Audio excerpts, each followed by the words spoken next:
मैं शशि प्रकाश, सहायक प्रोफेसर ज्योतिष, जूथालाल संस्कृत महाविद्यालय, मंझोलिया, पश्चिमी चंपारण, बिहार। आज हम उपशास्त्री पुस्तक से संबंधित कुछ बिंदुओं पे पुनः चर्चा करने वाले हैं।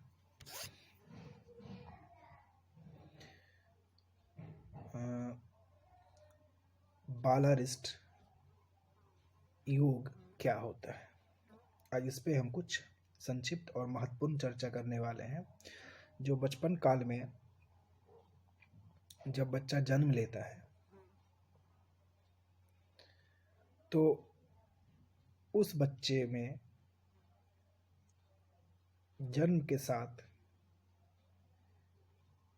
उसमें क्या क्या परेशानियां आ सकती है या और कुछ हो सकता है, उनके भाव ग्रह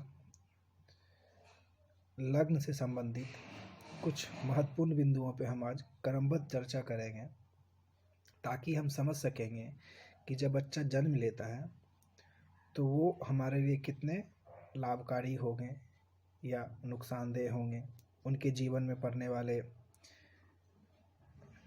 विभिन्न तरह के घटनाक्रम को ध्यान में रखते हुए हम जब उसका लग्न कुंडली तैयार करेंगे, जन्म के समय यह दिखेंगे तो उससे पता चलेगा कि वह बच्चा की स्थिति क्या होगी, ताकि आगे आने वाले भविष्य में वह हमारे लिए कितने या वो अपने लिए खुद कितने अधिक बलवान होगा, इत्यादि बिंदुओं को हम लोग समझने का प्रयत्न करेंगे। लेकिन इन सभी बिंदुओं को ध्यान में रखते हुए उसमें से आज हम सिर्फ एक बिंदु पर चर्चा करने वाले हैं। वो बिंदु है बालारिस्ट। बालारिस्ट अगर हम यूँ कहें तो बालारिस्ट का मतलब हम लोग मुख्यतः से ये जानना इसमें देखते हैं कि जो बच्चा जन्म लेता है उसकी मृत्यु संबंधी किसी भी प्रकार की कोई समस्या या काल वगैरह सब इत्यादि चीज़ उस लग्न कुंडली में उस जातक के लिए है या नहीं है। तो बालारिस्ट उससे संबंधित कुछ महत्वपूर्ण जानकारियाँ देती है, किस किस कारण से क्या हो सकता है, या कौन से लग्न ग्रह में कौन से किस भाव में कौन से ग्रह होंगे, या लग्न भाव से किस ग्रह में कौन सा पाप ग्रह होगा या शुभ ग्रह होगा इत्यादि।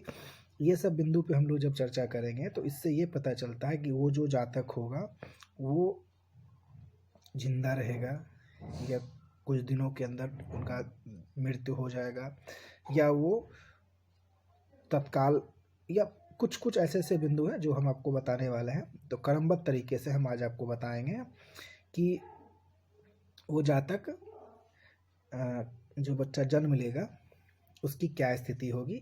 उन सभी बिंदुओं में से सिर्फ एक बिंदु पे आज हम चर्चा करेंगे, जिसको हम लोग बालारिस्ट कहते हैं। मतलब बालक का जन्म के समय, जन्म के कुछ दिन के अंदर मृत्यु होगी या नहीं होगी, इन सभी बिंदुओं को ध्यान में रखते हुए हम ये बालारिस्ट पे आज चर्चा करने वाले हैं। तो हम लोग जानते हैं कि बालारिस्ट योग होता क्या है और वो हम लोग कैसे देखते हैं।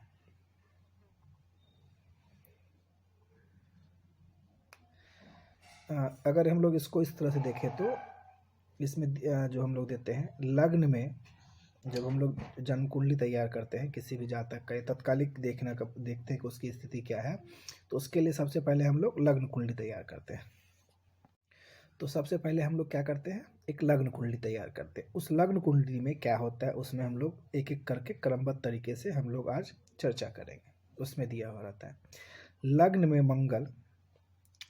मंगल 12वें भाव में हो, लग्न कुंडली बनता है। लग्न में क्या होता है, लग्न में मंगल 12वें भाव में हो, गुरु 6वें भाव में हो। लग्न में मंगल 12वें भाव में हो, गुरु 6वें भाव में, मतलब 12वें भाव में क्या हो, मंगल हो, 6वें भाव में क्या हो, 12वें भाव में लग्न में मंगल हो, 12वें भाव में, और 12वें भाव में, 6वें भाव में गुरु, 12वें भाव में गुरु, 6वें भाव में शुक्र हो, तो जातक सिर्फ 1 माह तक जीवित रहता है। इसको हम लोग ऐसे समझें कि लग्न में जो लग्न बनता है, लग्न में क्या होता है, मंगल अगर 12वें भाव में हो, लग्न में क्या हो, मंगल हो, लग्न में क्या होना चाहिए, मंगल हो, और 12वें भाव में अगर गुरु हो, 6ठे भाव में शुक्र हो, तो जातक सिर्फ 1 माह तक जीवित रहता है। इस बिंदु को हमने समझा दिया। मैं आपको फिर से बता दूं, लग्न में मंगल हो, 12वें भाव में गुरु हो और 6ठे भाव में शुक्र हो, तो जो जातक होता है, जो बच्चा होता है, वो 1 माह तक ही सिर्फ जीवित रहता है। दूसरा बिंदु,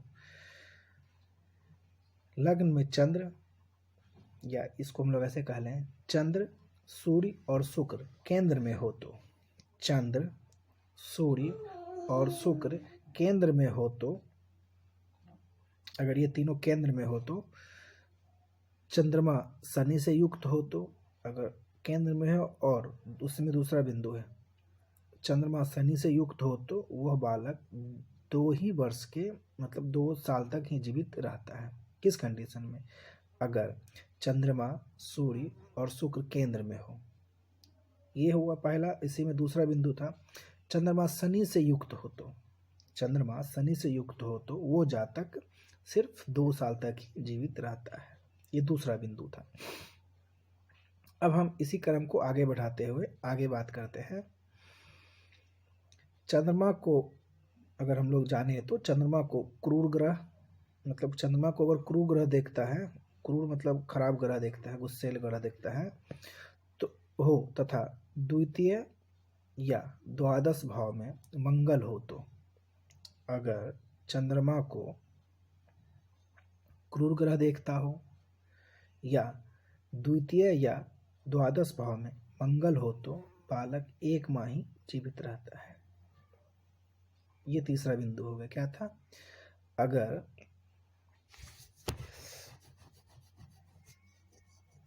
चंद्रमा को क्रूर ग्रह देखता हो, चंद्रमा को क्रूर ग्रह देखता हो, या द्वितीय या द्वादश भाव में मंगल हो, तो बालक सिर्फ 1 माह ही जीवित रहता है। तो ये था नेक्स्ट, चौथा बिंदु। अब हम और आगे बात करते हैं। लग्न, सप्तम, द्वादश तथा द्वितीय घर में भी अगर क्रूर ग्रह हो, लग्न, सप्तम, द्वादश तथा द्वितीय घर में भी अगर क्रूर ग्रह हो, तो इतना हो, या चतुर्थ घर में राहु हो, चतुर्थ घर राहु हो, तो बालक सिर्फ 7 दिन तक ही जीवित रहता है। क्या है, लग्न में लग्न, सप्तम, द्वादश या द्वितीय घर में क्रूर ग्रह हो, तो या चतुर्थ घर में राहु हो, तो बालक सिर्फ 7 दिन तक ही जीवित रहता है। ये हो गया 5वां।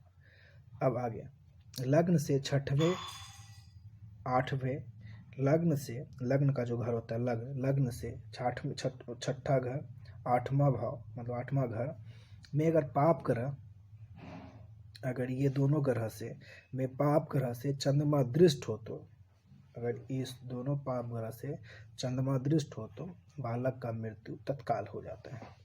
तो ये हम लोग, बालक का जब मृत्यु हो जाता है उसके उपरांत ही हम लोग इस पे चर्चा कर सकते हैं। तो ये ज़्यादातर हम लोग इस चीज़ पे हम लोग नहीं देखते हैं, या इस पे ज़्यादा चर्चा हम लोग नहीं करते हैं, क्योंकि जब डेथ हो जाता है तो उस पर हम लोग ज़्यादातर चर्चा नहीं कर पाते हैं। लेकिन ये कंडीशन है, अगर हम लोग देखें कि अगर क्यों हुआ है, तो उसका ये कंडीशन है। क्या था, लग्न से 6ठा भाग या 8वां भाग जो होता है, घर होता है, भाव होता है, अगर पाप ग्रह से चंद्रमा दृष्ट हो, तो बालक का मृत्यु तत्काल हो जाता है।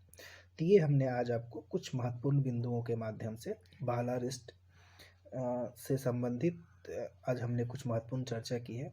आप इसका अध्ययन करें और लाभ उठाएं। धन्यवाद।